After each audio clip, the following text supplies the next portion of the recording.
The gatherings continued, but a void remained. A chair sat empty, a silent testament to the absence of a friend. No explanations were offered, no reasons given.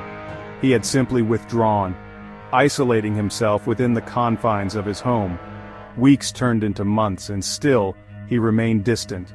The laughter of his friends, once a source of joy, now seemed a distant echo.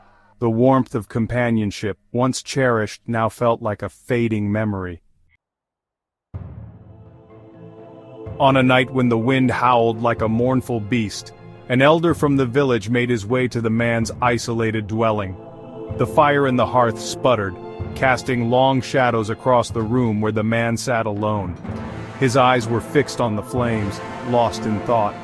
The elder entered silently, his presence barely acknowledged. He moved with a grace that belied his years, settling onto a stool near the hearth. For a long moment neither spoke. The only sound was the crackling of the fire and the mournful sigh of the wind.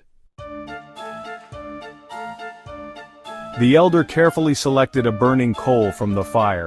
He held it in his weathered hands, the flames casting dancing shadows on his face. With a gentle motion, he placed the glowing ember in a small metal container, separating it from the warmth of the fire.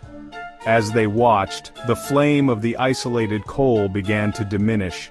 Its vibrant glow faded, replaced by a dull orange hue.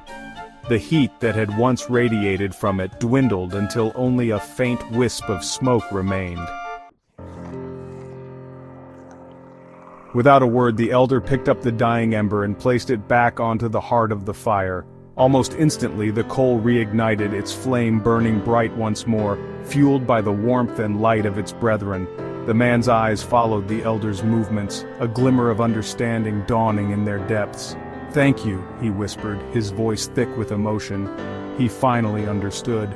He had allowed himself to become isolated, to believe that he could exist apart from the warmth and support of his community. But he saw now the truth in the elder's simple act. We are all embers in the fire of life, and it is only together that we burn bright.